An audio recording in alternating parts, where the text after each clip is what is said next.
Hello बच्चों, आज हम जीवद्रव्य कला के कार्य को बताएंगे। जीवद्रव्य कला मतलब प्रोटोप्लाज्म के फंक्शंस क्या हैं, इसके बारे में जानना है। तो सबसे पहला काम है जीवद्रव्य कला का कि यह कोशिकाओं की आकृति को निर्धारित करता है। जो हमारे बॉडी में सेल्स होते हैं उनका जो शेप होता है उसको प्रोटोप्लाज्म ही निश्चित करता है कि उसका शेप कैसा होगा।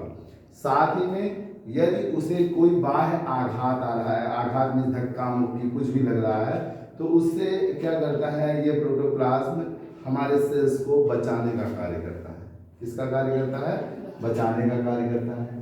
बहुकोशिकीय प्राणियों में इस जो मतलब बहुकोशिकीय में मल्टी सेलुलर ऑर्गेनिज्म में इस सेल की यह विशिष्टता होती है कि यह अपनी जैसी ही कोशिका की पहचान कर लेता है।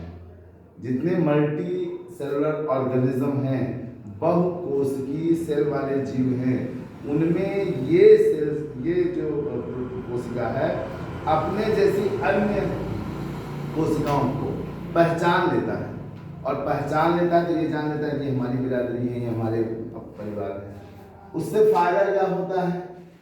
अच्छा, इसके अलावा इसमें कौन से और गुण पाए जाते हैं कि इसमें रीजनरेशन का गुण पाया जाता है। कहीं से टूट रहा है या डैमेज हो रहा है या मर रहा है, समाप्त हो रहा है तो उसे फिर से नई कोशिका बना लेने की क्षमता को ही हम क्या कहते हैं? पुनर्उद्भवन।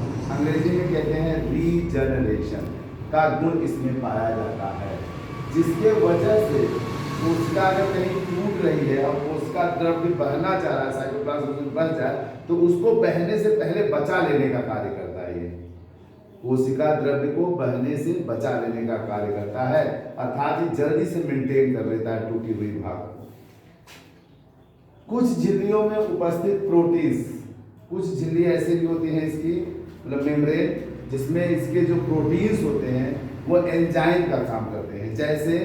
जैसे उदाहरण में आप माइटोकांड्रिया की जो अपर लेयरिंग झिल्ली होती है वो डबल लेयर की होती है, तो जो आउटर लेयर मतलब डबल लेयर मतलब दोहरे झिल्ली होती है, जो बाहरी झिल्ली होती है वो बहुत चिकनी होती है, स्मूथ होती है। तो वहां पर इलेक्ट्रॉन परिवहन तंत्र पाया जाता है, वहां पर इलेक्ट्रॉन परिवहन तंत्र पाया जाता है, ये एंजाइम वहां सपोर्ट करता है। अब आता है कि यह कोशिका कला में विभिन्न पदार्थों के आदान प्रदान, जैसे दो कोशिकाएं हैं तो अब इस कोशिका से इसमें कोई चीज जाना चाह रहा है तो इसकी झिल्ली से होकर के आने जाने के लिए परमिशन मिल जाता है। सभी चीजें नहीं आने जाने देता कोशिका द्रव्य से, कुछ ही निर्धारित चीजों को आने जाने देता है, जिससे कोशिकाओं में ठीक आघात सहने की क्षमता, कोशिकाओं का आकार, ये सब मेंटेन रहता है, अर्थात बना रहता है। जीवद्रव्य के कार्य यहीं पे हमारे समाप्त होते हैं। आज हम अब नया शुरू करेंगे। कोशिका के अंदर पाए जाने वाले कोशिकांगों में से सबसे पहला कोशिकांग है माइटोकांड्रिया का। सबसे पहला कोशिकांग हम आज स्टार्ट कर रहे हैं माइटोकांड्रिया। माइटोकांड्रिया को 1880 में कीटों की रेखित पेशियों में, कीट पतंगे जो आप लोग देखते हैं, कीटों की रेखित पेशियों में कोलिकर नामक वैज्ञानिक ने खोजा था। 1880 में कीटों की रेखित पेशियों में कोलिकर नामक वैज्ञानिक ने सबसे पहले माइटोकांड्रिया को खोजा था। जबकि 1890 में अल्टमान ने इसे बायोप्लास्ट नाम दिया। जबकि अल्टमान ने 1890 में इसे क्या नाम दिया? बायोप्लास्ट दिया। 1897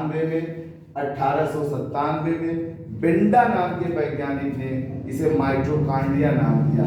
माइटो का मतलब होता है धागा, थ्रेड, कांड्रिया का मतलब होता है कण या पार्टिकल्स। ठीक, अब आता है कि यह कहाँ नहीं पाया जाता है। तो जो प्रोकैरियोटिक कोशिकाएं होती हैं जैसे कि बैक्टीरिया, ब्लू ग्रीन एल्गी, इनमें माइटोकांड्रिया का अभाव होता है, इनमें माइटोकांड्रिया नहीं पाए जाते हैं। फिर आता है कि इसकी लंबाई कितनी होती है? 3 माइक्रोमीटर से लेकर माइक्रोमीटर या माइक्रोन मीटर, 3 माइक्रोन मीटर से लेकर के 5 माइक्रोन मीटर, और इसकी औसत व्यास होता है 0.5 से 10 माइक्रोमीटर। 0.5 माइक्रोमीटर से 10 माइक्रोमीटर के मध्य में होता है। माइटोकॉन्ड्रिया के चारों तरफ जो झिल्ली पाई जाती है वो दोहरी झिल्ली होती है। तो किसकी बनी होती है वो? प्रोटीन लिपिड प्रोटीन की। किसकी बनी होती है बच्चों? प्रोटीन लिपिड प्रोटीन की यह दोहरी झिल्ली बनी होती है।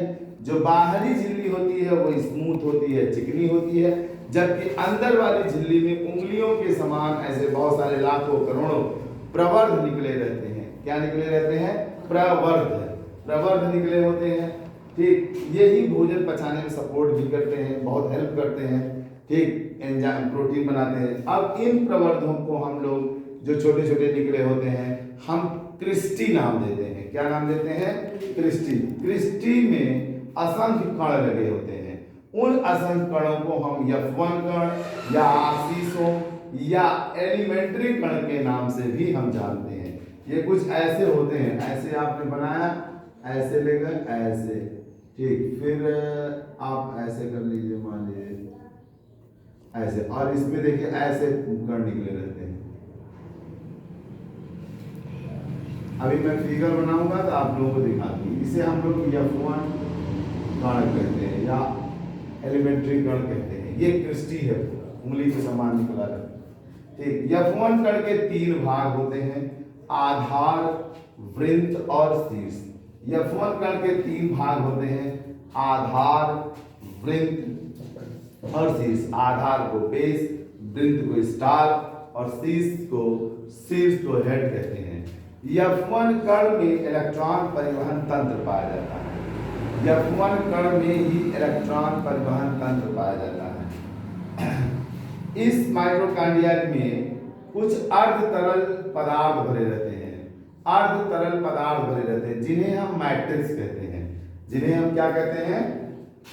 मैट्रिक्स कहते हैं। और इस मैट्रिक्स में कई चीजें पाई जाती हैं, जैसे DNA, RNA, 55 राइबोसोम्स आदि, ये सब पाए जाते हैं। अब हम अगले पीरियड में आपको बताएंगे माइटोकॉन्ड्रिया का रासायनिक संगठन।